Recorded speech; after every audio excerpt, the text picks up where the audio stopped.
ఎప్పుడూ చూడని విధంగా ఒక సరికొత్త పులావ్ రెసిపీని చూడబోతున్నారు. బంగాళదుంపలతో సింపుల్ గా చేసుకునే ఈ ఆలు పులావ్ ని చిన్న పెద్ద అనే తేడా లేకుండా అందరూ తెగిష్టంగా తింటారు. తక్కువ టైంలో లంచ్ బాక్స్ రెసిపీ కావాలి అంటే ఇది బెస్ట్ చాయిస్.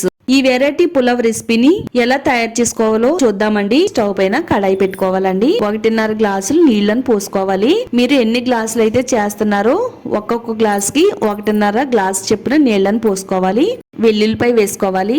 కొద్దిగా ఉల్లిపాయ ముక్కలు, 1 టేబుల్ స్పూన్ షాజీరా, 1 టేబుల్ స్పూన్ ధనియాలు వేసుకోవాలి. 3 యాలకులు, స్టారు, 4 లవంగాలు, టేబుల్ స్పూన్ జీలకర్ర, ఇంచు చెక్క, జాపత్రి, మిరియాలు ఈ నీళ్లలో వేసేసుకోవాలి. పుదీనా తరుగు, కొత్తిమీర తరుగు వేసుకోవాలి. 1/2 టేబుల్ స్పూన్ వరకు సాల్ట్ ను కూడా వేసుకోవాలండి. అంతా కూడా బాగా కలిసేటట్టుగా కలిపేసుకుని దీనిపైన మూత పెట్టేసుకోవాలి. మీడియం టు లో ఫ్లేమ్ లో పెట్టుకుంటూ బాగా మరగనివ్వాలండి. స్టవ్ ఆఫ్ చేసేసుకుని ఈ వాటర్ ని ఒక బౌల్లోకి స్ట్రైన్ చేసేసుకుందామండి. అదే కడాయిలో 1/4 కప్పు వరకు ఆయిల్ వేసుకోవాలి. 1 కప్పు సన్నగా పొడవుగా తరిగి పెట్టుకున్న ఉల్లిపాయ ముక్కలు వేసుకోవాలండి.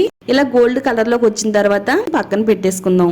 ఇప్పుడు అదే ఆయిల్లో 1 బిర్యానీ ఆకు, 1/2 టేబుల్ స్పూన్ జీలకర్ర వేసుకోవాలి. ఆయిల్లో కొద్దిగా వేగిన తర్వాత బంగాళదుంప ముక్కలు వేసుకోవాలండి. ఇలా మీడియం సైజు ముక్కలు కింద కట్ చేసి పెట్టానండి. కలర్ మారేంత వరకు వేయించిన తర్వాత 1/2 టేబుల్ స్పూన్ అల్లం వెల్లుల్లి పేస్ట్ వేసుకోవాలి. ఆయిల్లో బాగా వేయించాలండి, పచ్చిదనం అనేది లేకుండా. ఇలా మెత్తగా గ్రైండ్ చేసుకున్న పచ్చిమిరపకాయల పేస్ట్ ను కూడా వేసుకుని ఆయిల్లో బాగా ఫ్రై అయిపోయిన తర్వాత టమాటాని తీసుకోవాలండి. టమాటా ముక్కలు మరీ ఎక్కువగా వేగవలసిన అవసరం లేదండి. రుచికి సరిపడినంత ఉప్పు అండి. ఆల్రెడీ మనం వాటర్లో వేసాం కాబట్టి ఇందులో కొంచెం తక్కువ ఉప్పు వేసుకుంటే సరిపోతుంది. మనం ఆల్రెడీ ముందు వాటర్ మరగబెట్టి పెట్టుకున్నాం కదా, ఈ మసాలా వాటర్ ని ఈ బంగాళదుంపల్లో వేసేసుకుని నిమ్మరసం ఇందులో పిండడం వల్ల రైస్ అనేది పొడి పొడిలాడుతూ చాలా బాగా వస్తుందండి. 1 గ్లాసు బాస్మతి రైస్ ని తీసుకుని 1-2 సార్లు కడుక్కుని 1 అరగంట పాటు పక్కన పెట్టుకుని ఉంచాలండి. నీళ్ళేమీ లేకుండా ఈ వాటర్ లో వేసేసుకోవాలి. 1/4 టేబుల్ స్పూన్ వరకు గరం మసాలా పొడిని వేసుకోవాలి. 1/4 టేబుల్ స్పూన్ వరకు మిరియాల పొడి, ఫ్రైడ్ ఆనియన్స్ వేసుకోవాలండి. దీంట్లో 3 పచ్చిమిరపకాయలు వేసేసుకోవాలి.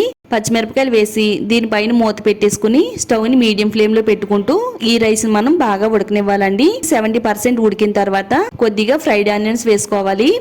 2 టేబుల్ స్పూన్ల నుంచి 3 టేబుల్ స్పూన్ల వరకు నెయ్యి వేసుకోవాలండి. కొత్తిమీర తరుగు, పుదీనా తరుగుని దీనిపైన ఈ విధంగా జల్లుకోవాలి. స్టవ్ ని సిమ్ లో పెట్టి 5 నిమిషాల పాటు ఉడకనివ్వాలండి.